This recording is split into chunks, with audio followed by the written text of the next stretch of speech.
Assalamualaikum kepada Dr. Syahrul Anwar. Kami dari kumpulan 1. Nama saya Nur Iwana Syazwani dan ahli kumpulan saya yang lain Anissa Syazwani, Nur Farihin dan Prince Shilda. Tajuk tugasan kami ialah konsep etika istiadat, nilai dan adat resam. Pertama sekali ialah pengenalan. Etika istiadat ialah sesuatu peraturan atau adab yang perlu dipatuhi ketika sesuatu majlis. Nilai pula secara umumnya sinonim dengan pelbagai perkataan seperti kadar, darjat, harga, markah dan sifat ketinggian.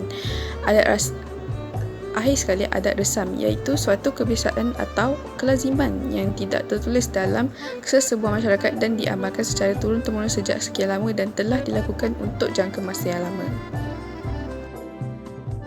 Seterusnya, objektif bagi kajian kami ialah mengenal pasti konsep atau maksud etika istiadat dan adat resam. Yang kedua, mengkaji pengetahuan yang sedia ada dan pengetahuan baru pada responden tentang etika istiadat, nilai dan adat resam. Yang terakhir ialah menganalisis kesedaran masyarakat tentang kepentingan adat istiadat, nilai dan adat resam. Metodologi kajian yang kami gunakan ialah kaedah pemerhatian, kaedah rujukan dan kaedah soal selidik. Berdasarkan metodologi kajian ini, kaedah yang utama ialah kaedah soal selidik di mana kami soal selidik 139 orang responden untuk menunjukkan pendapat mereka bagi kajian ini. Seterusnya ialah kajian lepas. Dengan adanya etika istiadat ni, setiap majlis dapat dijaga keharmonian dan kelancarannya. Sebagai contoh, dalam sebuah majlis pentadbiran diraja, hadirin yang hadir perlu mematuhi adab dan cara pemakaian yang telah ditetapkan bagi tujuan menghormati majlis. Seterusnya ialah nilai yang baik juga dapat dipupuk sejak kecil melalui bimbingan ibu bapa serta guru juga memainkan peranan yang penting.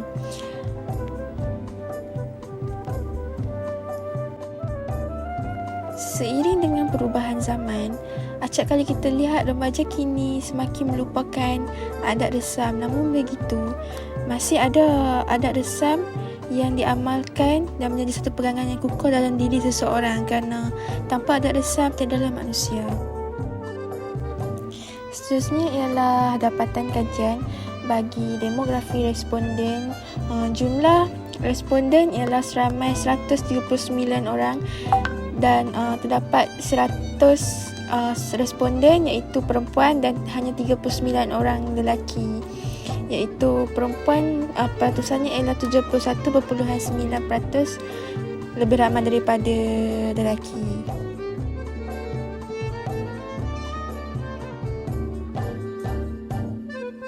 Berdasarkan soalan selidik yang dijalankan juga kami mendapati bahawa kebanyakan responden ialah berumur dari 21 tahun hingga 30 tahun iaitu seramai 73 orang, manakala kumpulan umur yang paling sedikit bilangan respondennya ialah dalam lingkungan kumpulan umur 51 tahun dan ke atas. Selebihnya ialah berumur 21 tahun ke bawah dan 31 tahun hingga 50 tahun. Responden yang ditemubuat terdiri daripada 139 orang, iaitu 80 orang responden yang berbangsa Melayu yang menjawab soal selidik dan selebihnya adalah berbangsa Cina, Kadazan, Rumus, Dusun dan lain-lain. Malaysia sangat unik dengan kepelbagaian kaum dan semestinya kepelbagaian adat resam serta nilai dan etika.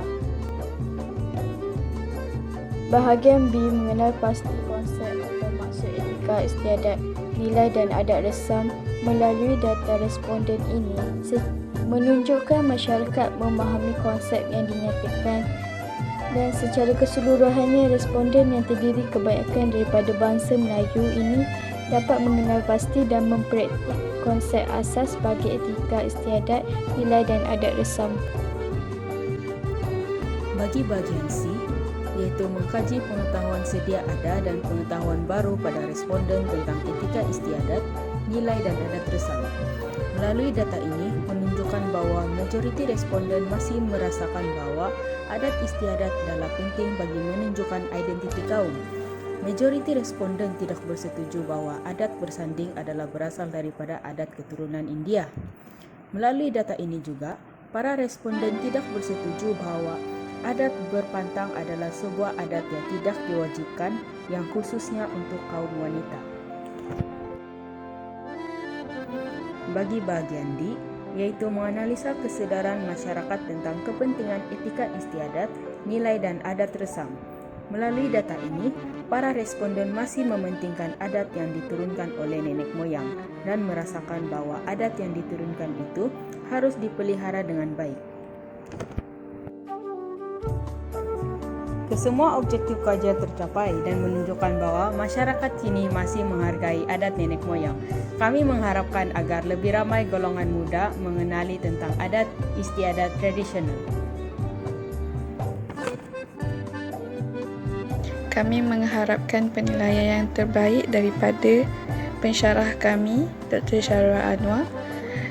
Dan itu saja daripada kami kumpulan 1. Sekian, terima kasih.